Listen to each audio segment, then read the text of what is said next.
Dengan situasi awas saat ini, puluhan ribu jiwa penduduk di radius 12 km dari Gunung Agung memutuskan mengungsi ke tempat yang lebih aman. Hal ini untuk mengantisipasi kemungkinan terburuk akibat letusan gunung. Pusat Vulkanologi dan Mitigasi Bencana Geologi atau PVMBG sudah menemukan adanya rekahan pada kawah gunung yang mempunyai ketinggian 3.142 meter di atas permukaan laut itu. Aktivitas vulkanik dalam kawah juga terus meningkat. Kemudian berdasarkan alat pendeteksi, frekuensi gempa di Gunung Agung yang dalam kondisi normal terjadi 10 kali dalam setiap tahunnya, saat ini jumlahnya terus meningkat hingga berkali-kali lipat. Ada tanda lain yang dipercaya masyarakat setempat sebagai tanda alam bakal meletusnya Gunung Agung. Jika kerap putih sudah turun gunung, masyarakat percaya Gunung Agung akan meletus. Hal ini pun diamini oleh tetua di Karangasem bernama Made Nyadek. Kakek berusia 92 tahun ini meyakini hal ini mirip kejadian di tahun 1963. Saat itu, kera putih menampakkan diri dan hanya dalam hitungan hampir sehari, gunung langsung meletus. PVMBG memprediksi jika Gunung Agung meletus, gunung akan menyemburkan awan panas hingga radius 12 km dan akan memuntahkan abu pasir dan batu kerikil dalam radius 9 km. Tak hanya itu, gas yang akan dikeluarkannya pun sangat berbahaya jika melebihi ambang batas. Bila terhirup, akan mengakibatkan pingsan. Letusan Gunung Agung disinyalir juga bisa merusak berbagai infrastruktur di sekitarnya, seperti 61 km jalan nasional, 29 buah jembatan, dan infrastruktur air minum untuk berbagai wilayah.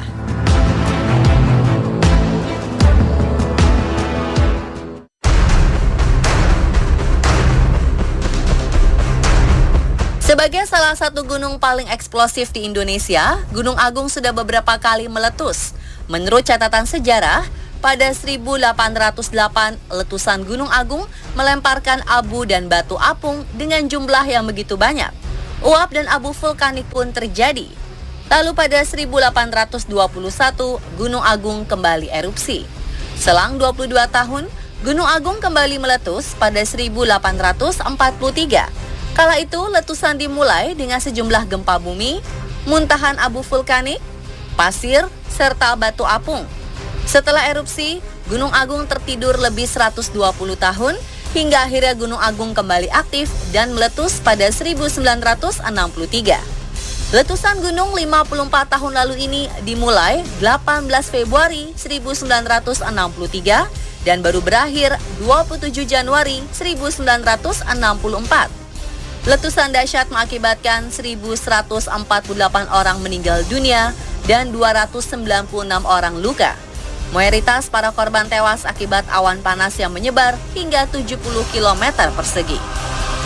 Letusan 1963 diawali gempa bumi ringan dan adanya gumpalan asap serta bau gas belerang. Lalu disusul semburan batu-batu kecil hingga besar, lemparan bola api, pasir, hujan abu, serta lava. Puncak dari kegentingan ini terjadi pada 17 Maret 1963. Setelah itu, suara letusan berkurang dan hilang. Sisanya adalah aliran lahar ke wilayah-wilayah di bawahnya. Kemudian aktivitas Gunung Agung benar-benar berhenti 27 Januari 1964.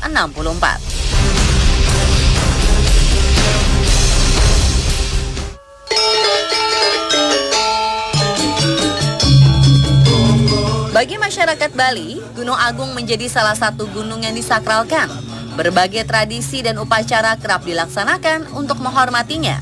Sebagian masyarakat Bali memandang gunung sebagai simbol kesucian. Dalam kepercayaan mereka, jiwa yang terlepas dari jasmani akan menuju tempat suci, yakni tempat yang lebih tinggi. Di tempat yang lebih tinggi inilah ia bereinkarnasi menjadi orang yang kemampuan dan kedudukannya lebih baik lagi. Status Gunung Agung yang merupakan gunung tertinggi di Bali dianggap sebagai gunung paling suci.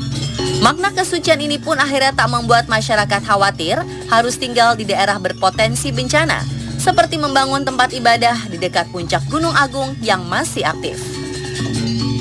Upacara-upacara adat yang dilangsungkan juga berfungsi untuk mengingatkan umat agar menjaga kelestarian alam di sekitar tempat-tempat suci seperti Gunung Agung.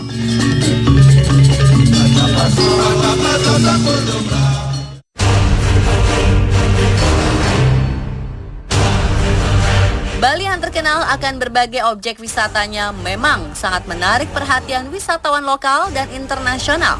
Dan salah satunya adalah Gunung Agung. Bagi wisatawan yang datang ke Gunung Agung, disarankan untuk menggunakan jasa pemandu untuk menghindari hal-hal yang tidak diinginkan, seperti tersesat atau hilang dalam perjalanan. Selain itu, ada juga berbagai mitos atau kepercayaan masyarakat setempat yang melarang pendaki untuk membawa bekal makanan berbahan dasar daging sapi. Hal ini terkait dengan aturan dalam kepercayaan Hindu yang menghormati sapi sebagai lambang ibu pertiwi yang menjamin kesejahteraan manusia. Selain itu, makanan yang mereka bawa haruslah dalam jumlah genap. Para pendaki juga diminta mengucap izin saat melewati beberapa tempat. Sementara untuk pengambilan air di sumber air hanya boleh dilakukan setelah berdoa secara khusus. Masih ada aturan tak tertulis lainnya saat mendaki Gunung Agung, seperti dilarang memakai baju berwarna merah atau hijau. Serta yang terakhir adalah bagi wanita yang sedang haid dilarang mendaki gunung ini.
Pemirsa, Anda pasti tahu jika Presiden Joko Widodo sering memberikan hadiah sepeda kepada masyarakat dalam setiap acara kepresidenan.